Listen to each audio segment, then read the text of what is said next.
Hola, ¿cómo están ustedes? Bienvenidos a nuestro tiempo de reflexión, a este tiempo devocional de la Iglesia Bíblica Torrefuerte. Hoy es domingo 15 de diciembre, ya cercanos 15 días ya para el fin del año. Y el día de hoy, pues yo quiero compartir con ustedes algunas ideas relacionadas con un problema que estamos viviendo constantemente en esta época, que es el problema de la soledad. ¿Te has sentido solo? Yo varias veces me he sentido solo. Y creo que la soledad es una situación que se da en medio de un mundo donde pues no debería de existir. ¿Por qué lo digo? Pues sabemos precisamente que en este tiempo vivimos el tiempo de las comunicaciones y podemos estar en contacto con cualquier persona en cualquier lugar, ¿verdad? Podemos tomar un celular y hacer una llamada, o ya sea una llamada de audio o una llamada de video para compartir con alguien, ¿verdad? Precisamente hace un ratito mi esposa y yo estábamos platicando con nuestra hija que vive en otra ciudad y estábamos viéndonos, ¿no? Y yo recuerdo cuando en aquellos tiempos atrás pensábamos qué raro ha de ser, ¿verdad? Hacer una videollamada. Sí, cómo nos va a ver la gente, ¿verdad? Ay, tenemos que peinarnos, tenemos que arreglarnos. Ahora ya nada de eso nos interesa, ¿verdad? Recibimos una llamada y la contestamos como quiera que estemos. Y aparentemente esto, ¿verdad? Esta época de la comunicación parecería que nos libraría de la soledad.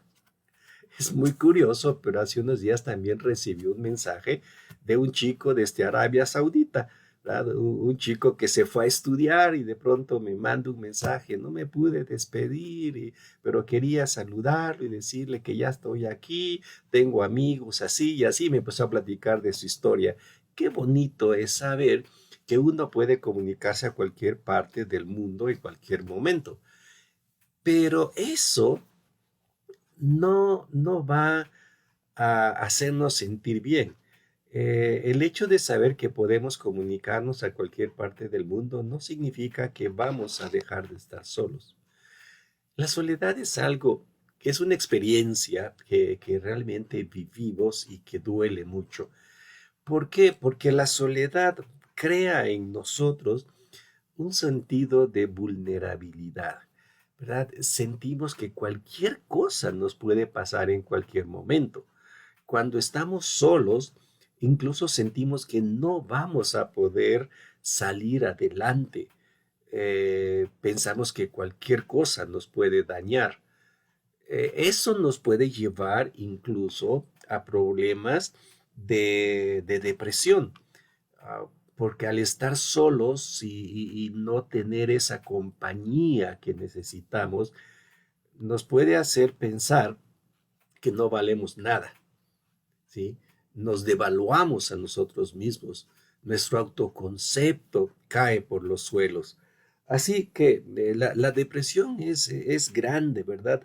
Porque incluso yo me he fijado que y he sabido de personas que incluso por la soledad llegan a perder el sentido de la vida, incluso atentan contra ellas mismas. Y es triste cuando escuchamos esos comentarios o esas historias de personas que prefieren morir antes que seguir estando solos. La soledad, repito, es un problema grande de nuestra época y un problema que se da en un mundo cuando no debería darse, ¿verdad? En un mundo con todos los avances tecnológicos y demás. Eh, ¿Cómo podríamos nosotros vencer este problema de soledad? Eh, Tiene que venir precisamente de un cambio de mente, un cambio de perspectiva.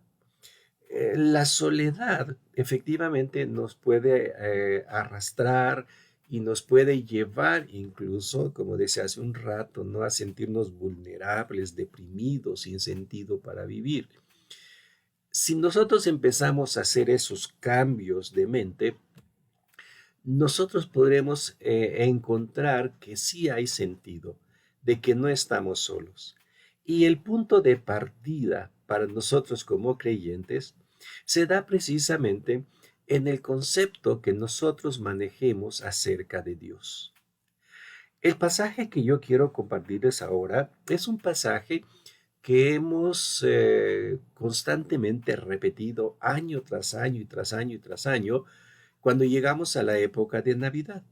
Y es el pasaje precisamente de Isaías capítulo 7 versículo 14, que también luego Mateo lo repite en el capítulo 1 versículo 22, 22 y 23. En este pasaje, Isaías dice, he aquí que la Virgen concebirá y dará a luz un hijo y llamará su nombre Emmanuel. Isaías declaró estas palabras y se las declaró a un rey que era el rey Acaz. Acaz era un rey completamente incrédulo. Acaz se había apartado completamente de Dios, se había apartado de las enseñanzas de sus padres, se había apartado de la ley. Era un rey que había buscado hacerse poderoso utilizando todos los recursos a su alcance, utilizando a las naciones que él conocía e incluso trayendo hacia Jerusalén todo tipo de religiones con las cuales él pensaba que se sentía bien y que le iban a ayudar para poder subsistir. En el tiempo de Acaz, si ustedes quieren leer la historia, la pueden encontrar en el segundo libro de Crónicas 28. En su historia, Acaz demostró que era un rey perverso. No le importaba nada, nada de Dios. Y en su tiempo, la ciudad de Jerusalén se encontró asediada por enemigos de diferentes partes, incluso las mismas tribus del norte, ¿verdad? Estaban asediando a Jerusalén para destruirla. Acaz no encontraba ningún tipo de tranquilidad, no encontraba paz, no encontraba solución a este problema. Así que se volcó, como decíamos hace un rato, a buscar solución a su problema de soledad en las naciones que le rodeaban. Fue en esta situación cuando Dios envió al profeta Isaías y le dijo que fuera con Acaz y que le hablara diciendo que ellos iban a tener liberación. La verdad es que Acaz respondió de una manera tajante. Acaz no creyó a las palabras de Isaías. Dicen algunos autores que es probable que Acaz haya rechazado las propuestas y las ideas que Isaías traía, porque un tiempito antes Isaías les había profetizado destrucción. Había profetizado que efectivamente Jerusalén iba a padecer. Entonces, como que acá se sintió entre la espada y la pared, dice, hace un día me dijiste una cosa y ahora me dices otra. Para calmar la mente de Acaz, Isaías le hizo una propuesta al rey y le dijo, mira, para que estés tranquilo y sepas que efectivamente lo que te estoy diciendo va a ser así, pide una señal. Puedes pedir una señal que venga del cielo o puedes pedir una señal de la tierra. Pero quiero que quedes convencido. Dios va a liberar a Jerusalén. A pesar de la insistencia de Isaías, repito, Acaz fue muy tajante. Y Acaz le dijo, no voy a pedir absolutamente nada. No voy a tentar a Dios. Acaz no estaba reaccionando con fe, realmente estaba reaccionando con incredulidad. Y la forma en que él dijo estas palabras reflejaba precisamente que a él no le importaba nada de lo que Isaías le dijera. No importaba si Isaías era un enviado de Dios o si las palabras de Isaías eran de Dios. Él prefirió buscar, como les dije, buscar alianzas con otras naciones para que lo libraran, buscar a dioses de otras naciones para que lo ayudaran. Y fue así como las palabras de Acaz quedaron clavadas en la Biblia, ¿verdad? No pediré, no tentaré a Jehová. Lo curioso del asunto fue que cuando Acaz tomó esta actitud, Isaías le dijo, pues está bien, si no pides nada, no pidas nada, pero te voy a dejar una señal. Para que sepas que lo que yo te estoy diciendo es verdadero, te voy a dejar una señal. Y la señal es esta, que la Virgen va a concebir un hijo y su nombre va a ser Emmanuel. Y cuando este niño nazca, las cosas que yo te digo se van a cumplir. Lo que Isaías le estaba diciendo a Acaz es que había de parte de Dios un plan de liberación. Y ese plan de liberación requería de una fe en él. Nuevamente, este es el cambio de mente al que tenemos que llegar cuando nos encontramos en soledad. ¿Sí? Que Dios tiene planes para todo. Incluso dentro de nuestra soledad, Dios va a estar presente. De allí el nombre de Emmanuel, Dios con nosotros. Dios con nosotros aunque nosotros no nos demos cuenta. Dios con nosotros aunque las cosas vayan mal. Dios con nosotros aunque no veamos un futuro. Pero Dios está allí. Y eso es lo que debemos de recordar. Ese es el cambio de mente al que nosotros debemos de caminar. Obviamente, Acaz no lo hizo. Acaz siguió por su camino y sin embargo, como vemos versículos después, las palabras de Dios se cumplieron, aunque Acaz no lo creyó. Es por esto que Mateo retoma este pasaje cuando habla de la llegada del Señor Jesucristo. Ese Emmanuel, Dios con nosotros, ahora ya no es una idea. Ese Emmanuel, Dios con nosotros, no es solamente un pensamiento, sino que es una realidad. Dios se encarnó y vino a cumplir lo que nosotros necesitábamos. Necesitábamos libertad, necesitábamos pureza, necesitábamos justicia, cosas que nosotros no podemos tener por nosotros mismos y cosas que nos hacen vivir en un ambiente de soledad. Vemos el mundo como lo tenemos ahora, que es un mundo donde la gente deambula sola, sin compañía. Vemos ancianos solos, vemos niños solos, vemos mujeres solas, vemos hombres solos, a pesar de que vivimos en una gran comunidad.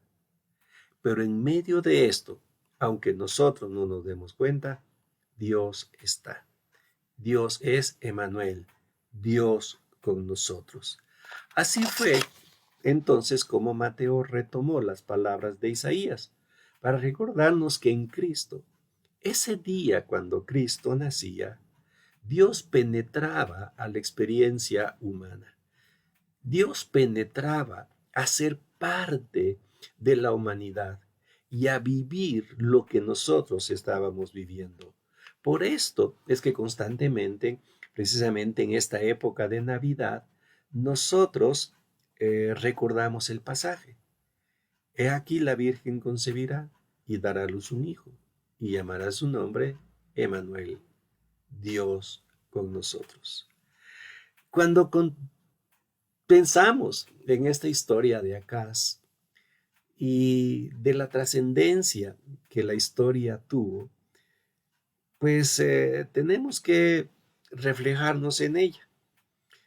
Acaz nunca creyó esto. Acaz no creyó que Dios pudiese tener un plan. Y eso es lo que nos pasa. Repito, en medio de la soledad, nosotros perdemos el sentido de la vida. Nosotros nos sentimos vulnerables y deprimidos cuando no nos damos cuenta que Dios está allí. Dios está en mi vulnerabilidad. Cuando yo me siento débil, cuando yo me siento sin fuerza, cuando yo me siento incapaz. Dios está allí para darme todo lo que necesito.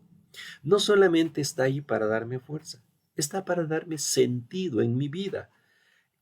Cuando yo encuentro a Dios, cuando yo cambio mi mente y veo que Dios está trabajando en mí, es allí donde yo me encuentro con que la vida tiene sentido, con que no estoy solo, con que hay un futuro y ese futuro no está en mí, no está en mí crearlo, está en Dios, quien lo tiene todo en sus manos. Entonces, Dios, el Emanuel, es ese Dios que significa que está de manera íntima relacionado con las cosas que me pasan.